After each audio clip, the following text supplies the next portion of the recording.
Few figures come with more rumors, controversies, competing stories about character and tales of horror than Isabella I of Castile. She is a figure not only of history but of legend, due in part to propaganda during her own lifetime and afterwards, especially with the complicated legacy of her daughter Juana, known sadly and probably incorrectly as Juana the Mad. This video tries to find something of the real Isabella, her motivations behind her decisions, and the legacy she left behind. Isabella of Castile was born on the 22nd of April 1451 in the town of Madrigal de las Altas Torres, arriving into a kingdom already fracturing at its seams. Her birth came at perhaps the lowest point of Castilian royal authority in centuries, with her father, King John II, presiding over a court dominated by his favourite, Álvaro de Luna. The nobility had grown so powerful that they regularly challenged royal authority, whilst John himself seemed more interested in poetry and music than governance. Isabella's mother, Isabella of Portugal, was John's second wife, and the young Infanta would grow up witnessing firsthand what happened when a monarch failed to assert control. The Castile of Isabella's childhood was a kingdom in crisis. The economy had been devastated by decades of civil conflict, with powerful noble families controlling vast estates and private armies. The Reconquista, the centuries-long campaign to reclaim Iberian territory from Muslim rule, had stalled completely, with the Kingdom of Granada still firmly under Moorish control. Meanwhile, religious tensions simmered throughout the peninsula, with significant populations of Jews and Muslims living alongside Christians in an increasingly uneasy coexistence. The crown's authority had eroded to such an extent that nobles minted their own coins, administered their own justice, and treated their territories as independent fiefdoms. When Isabella was just 3 years old, her father died, leaving the throne to her half-brother Henry IV. At that time, Henry had no children, leaving Isabella as third in line, after her younger brother Alfonso. Henry had no real interest in looking after his half-siblings, and this succession would prove catastrophic for young Isabella's immediate future. Her mother, already showing signs of the mental instability that would plague her later years, was effectively exiled from court along with Isabella and her brother Alfonso.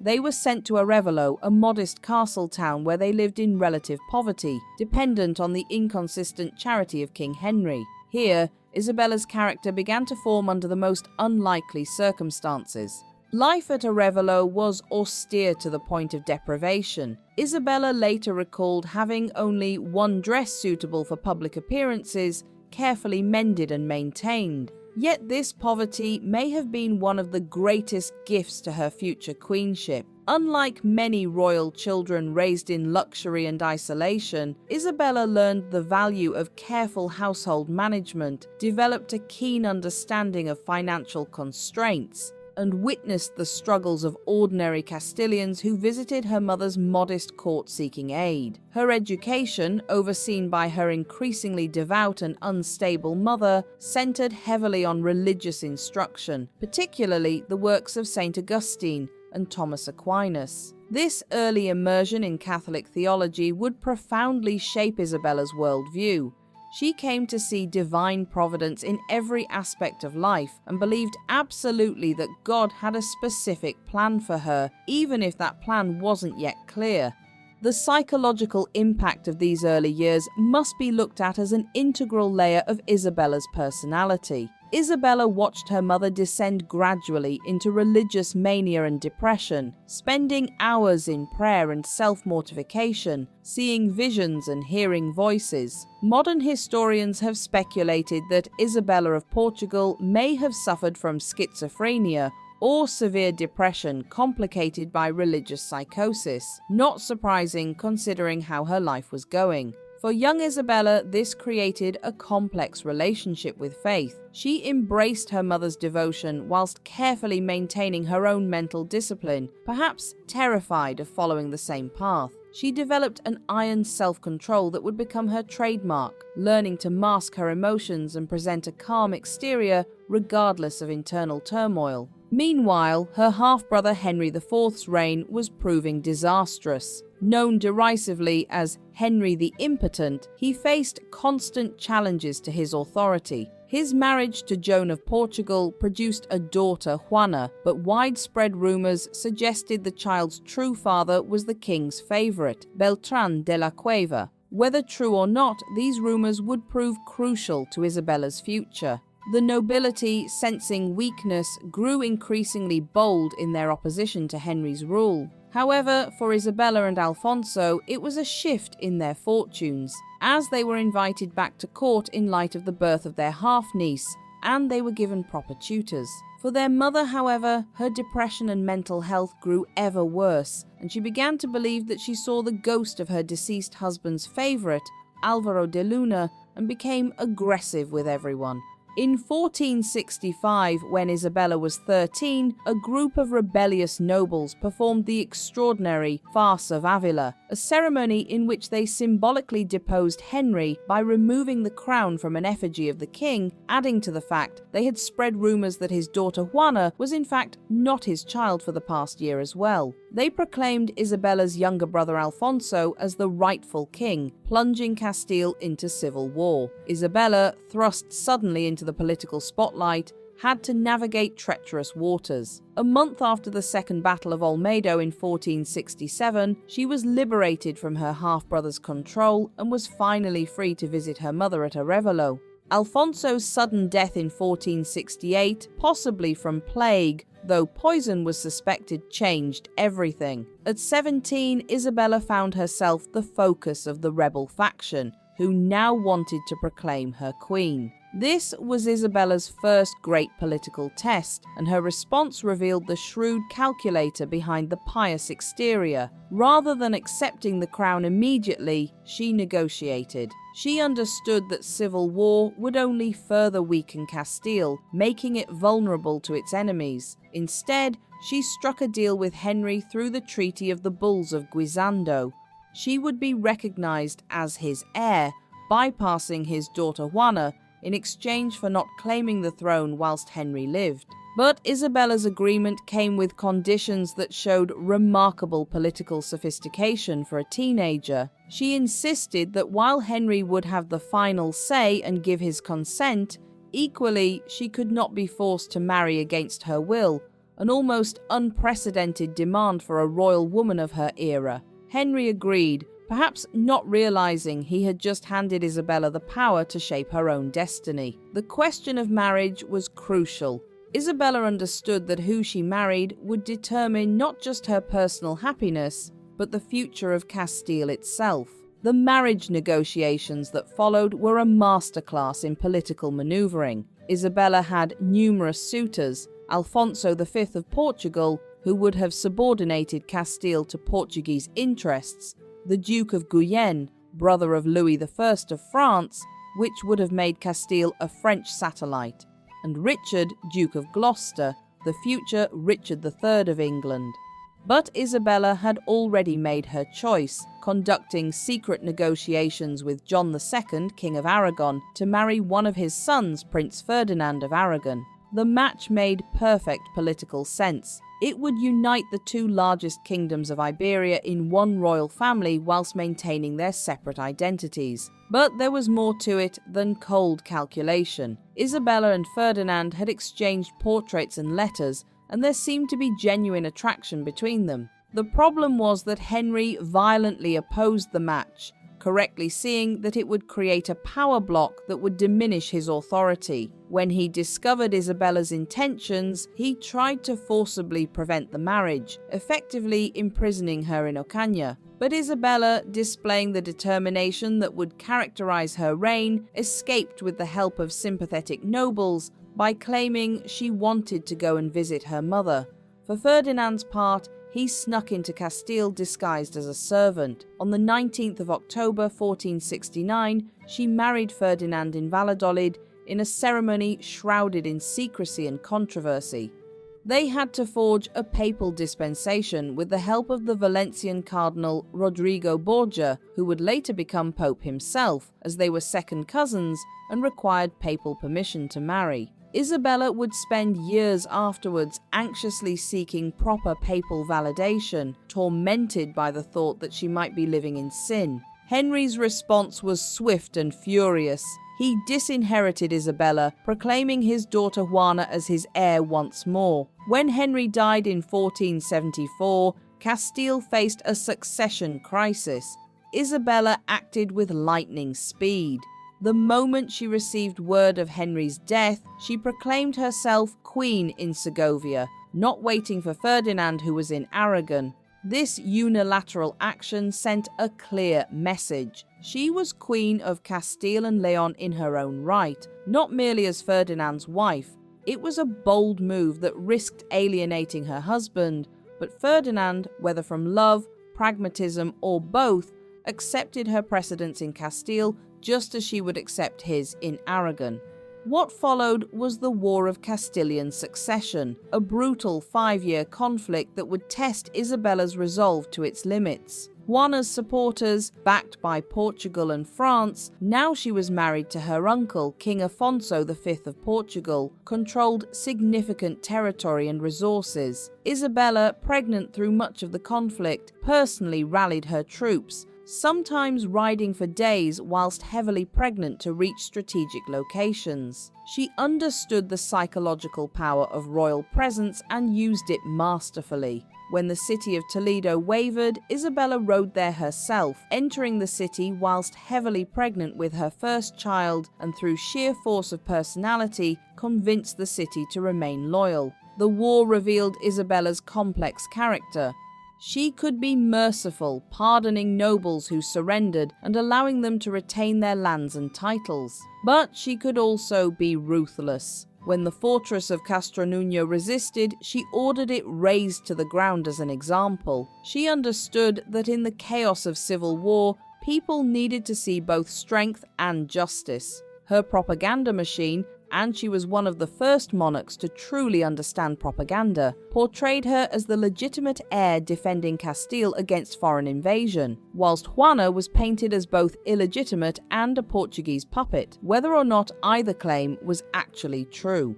The Battle of Toro in 1476 proved decisive, though militarily inconclusive. Both sides claimed victory, but Isabella and Ferdinand's superior propaganda machine convinced most of Europe that the Catholic monarchs, as they had been termed, had won. More importantly, Isabella used the perceived victory to consolidate support amongst wavering nobles.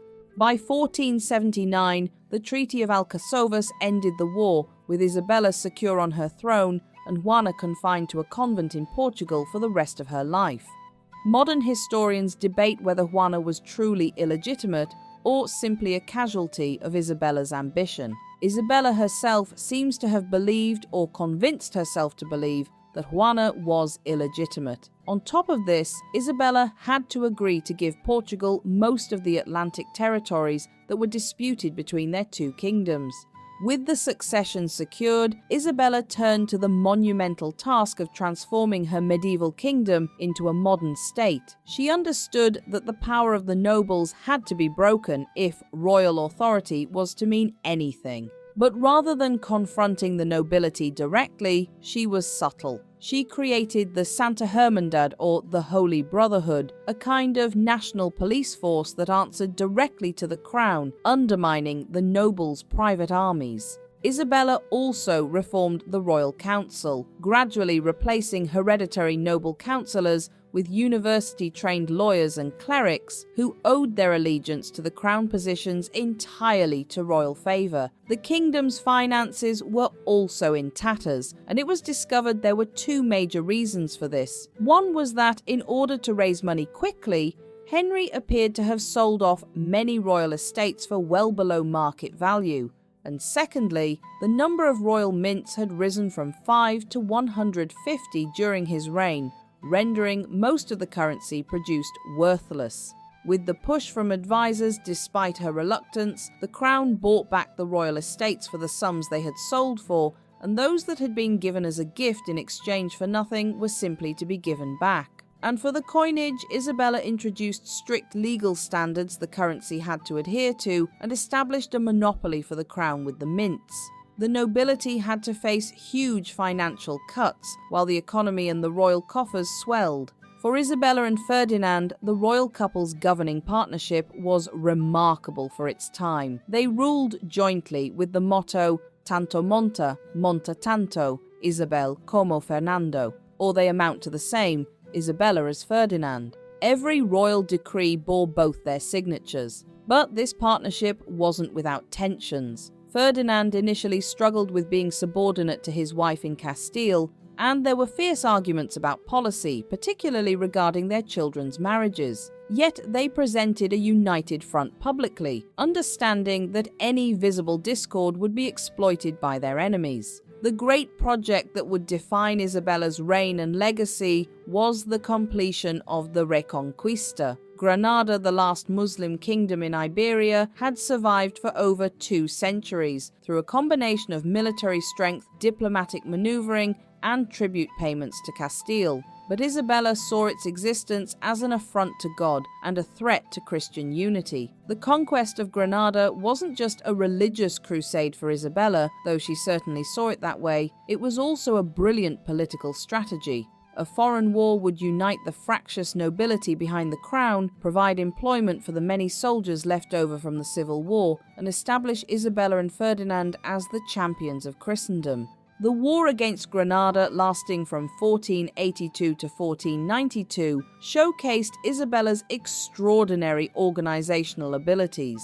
She personally oversaw the logistics of the campaign, establishing supply lines, coordinating artillery, and even creating the first military field hospitals in European history. She understood that this new kind of warfare, based on artillery and siege tactics rather than cavalry charges, required different skills. When the siege of Bazaar stalled, Isabella arrived at the camp with her entire court, transforming the muddy siege camp into a proper town, complete with shops and churches. The psychological impact was enormous. It showed both her own forces and the enemy that Castile was there to stay. But it was also during this campaign that the darker aspects of Isabella's religious zeal became apparent. She saw the war not just as territorial conquest, but as a divine mission to purify Spain for Christianity. When Malaga fell in 1487, she enslaved the entire Muslim population,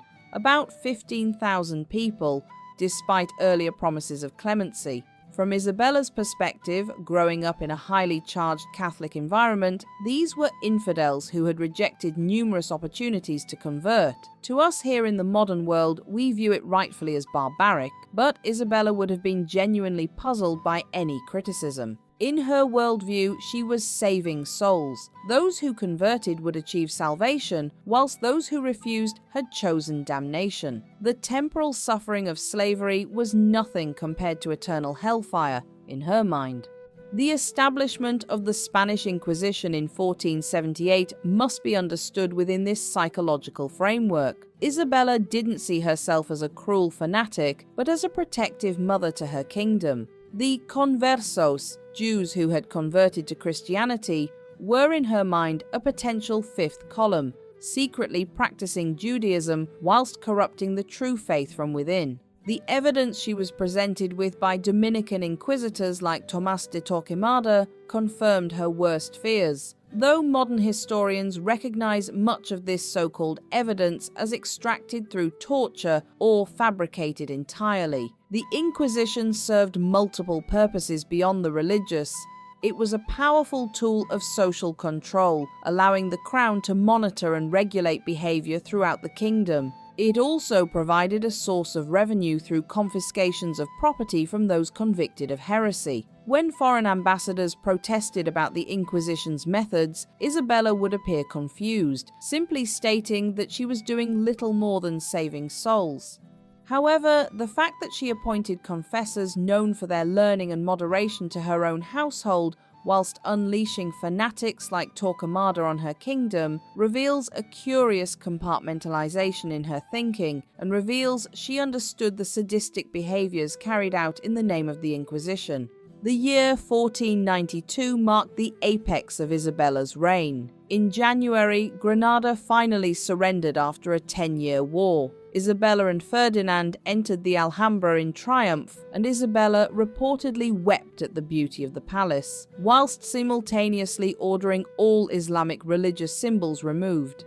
As part of the Treaty of Granada, the royal couple also agreed that the Jews and Muslims in the kingdom could remain and live in peace. But their true colours showed through just 3 months later when they signed the Edict of Expulsion, giving Spain's Jews 4 months to convert to Christianity or leave the kingdom, as well as taking none of their wealth with them. The human cost was enormous. Around 40,000 Jews fled Spain, many dying on the journey or being enslaved by unscrupulous ship captains, not to mention the fate of those who chose to stay but not convert. By 1502, Muslims living in the Spanish kingdoms would be given the same ultimatum to convert or leave.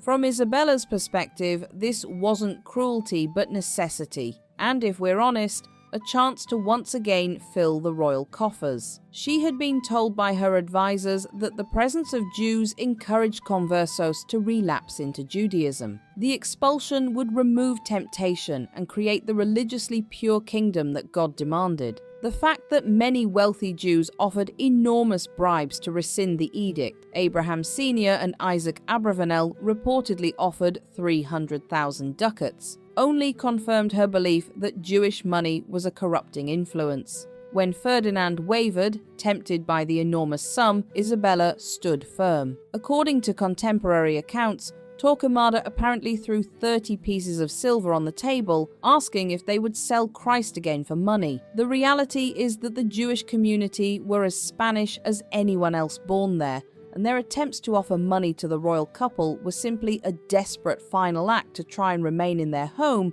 when all other avenues had failed. But Isabella's decision was final. Yet 1492 also saw Isabella make a decision that would transform world history. Christopher Columbus had been petitioning European courts for years with his plan to reach Asia by sailing west.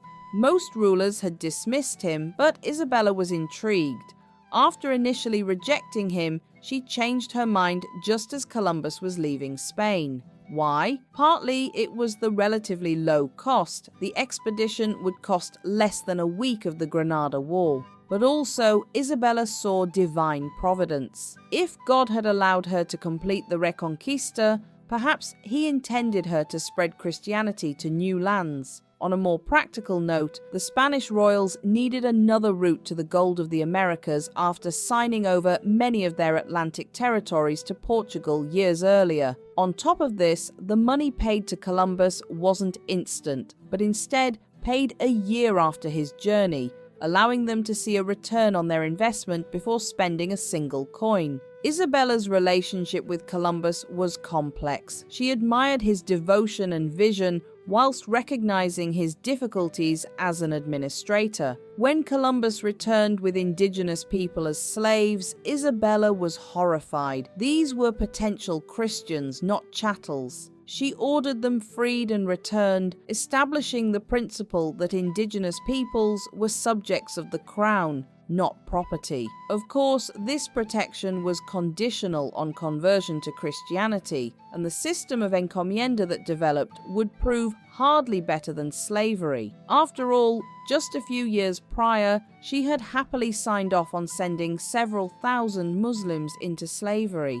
But Isabella seems to have genuinely believed she was protecting indigenous peoples while saving their souls.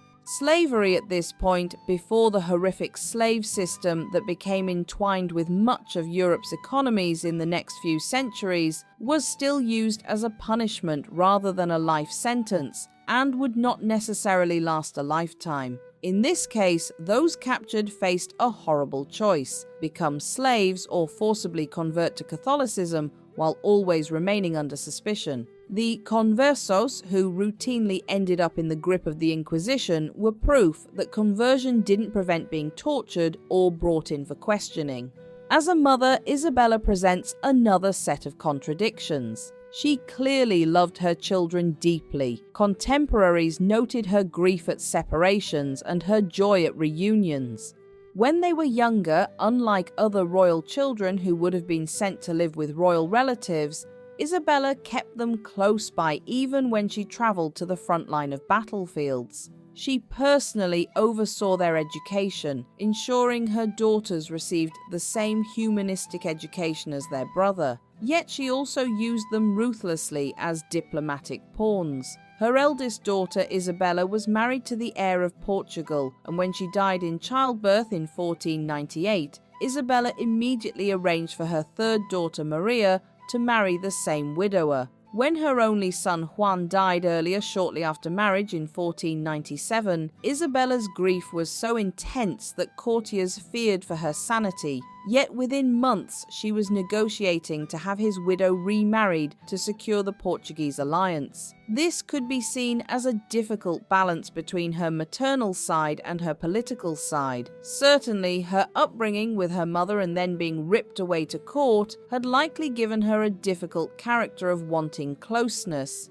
but also fearing it when it threatened the dynasty's stability. The relationship with her daughter Juana and Juana's husband, Philip of Burgundy, is particularly revealing. As we've seen from an earlier video I did, Isabella recognized Philip of Burgundy's controlling nature and tried to protect Juana from it, yet she also included a fatal clause in her will that would allow Ferdinand to sideline Juana if she was absent or unable to rule. Was this maternal protection against Philip's influence, or was Isabella already seeing signs of the mental instability that plagued her own mother? The evidence suggests the former. Isabella was too shrewd not to recognize that Philip would never allow Juana independent authority, as Juana seems to have found it difficult to argue against him for many reasons. But Isabella did some other things right. She cultivated a court of highly educated women around her, known by contemporaries as puellae doctae, or learned girls. She encouraged education for women, patronizing several writers and scholars who wrote favorably of women learning, and this desire would continue in her daughters with their own children.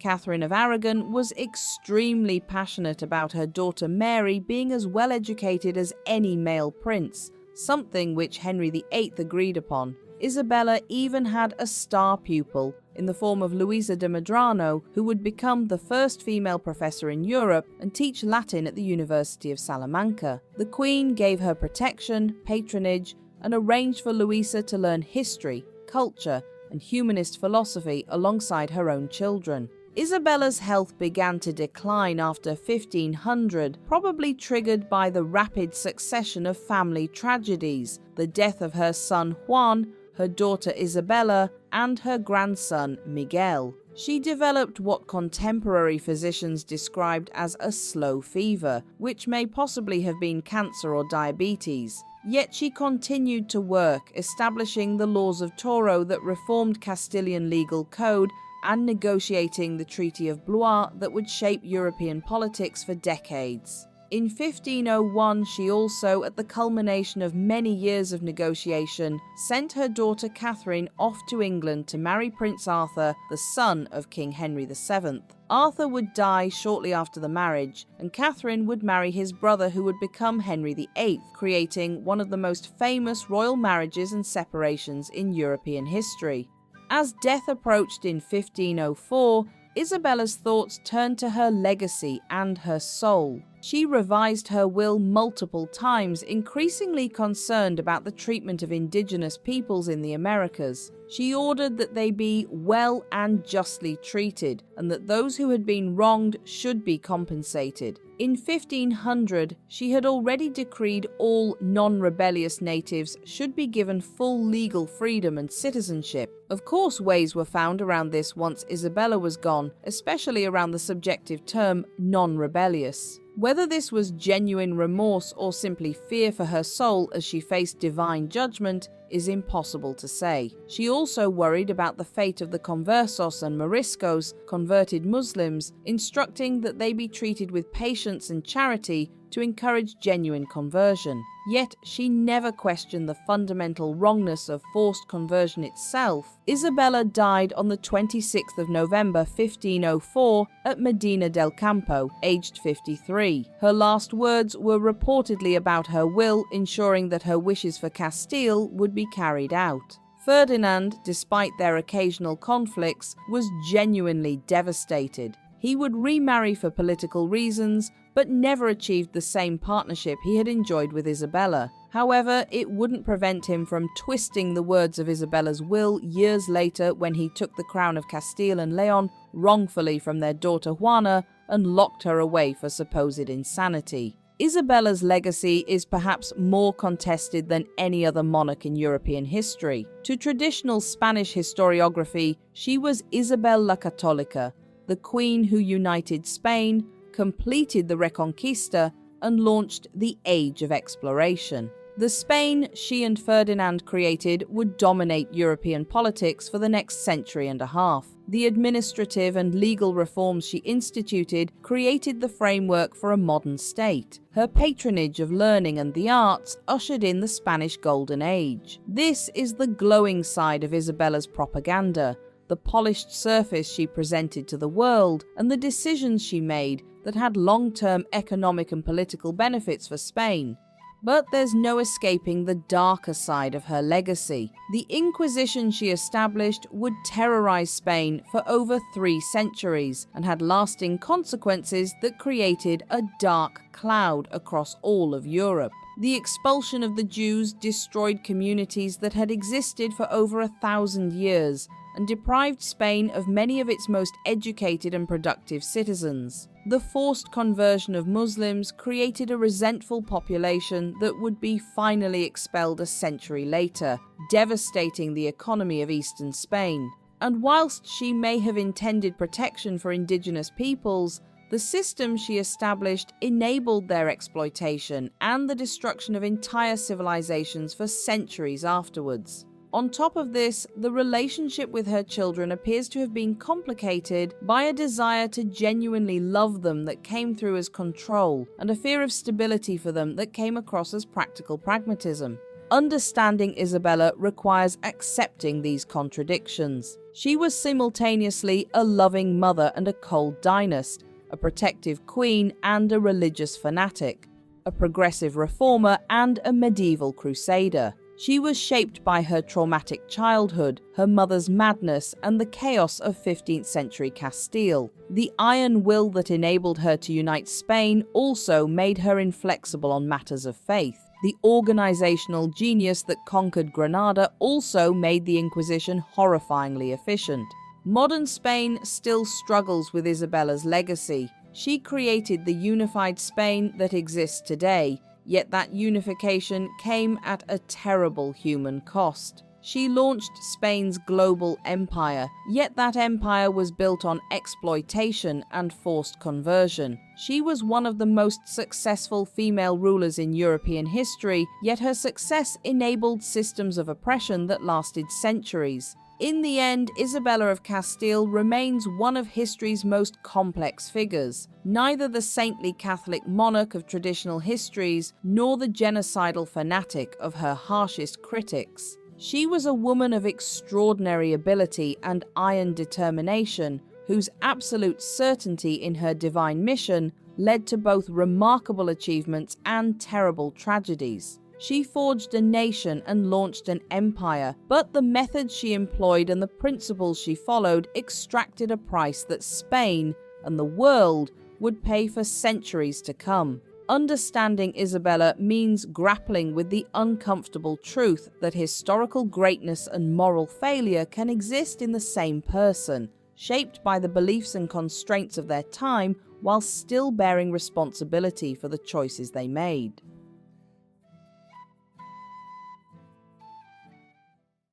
If you enjoyed this video, don't forget to like and subscribe so you don't miss any new documentaries.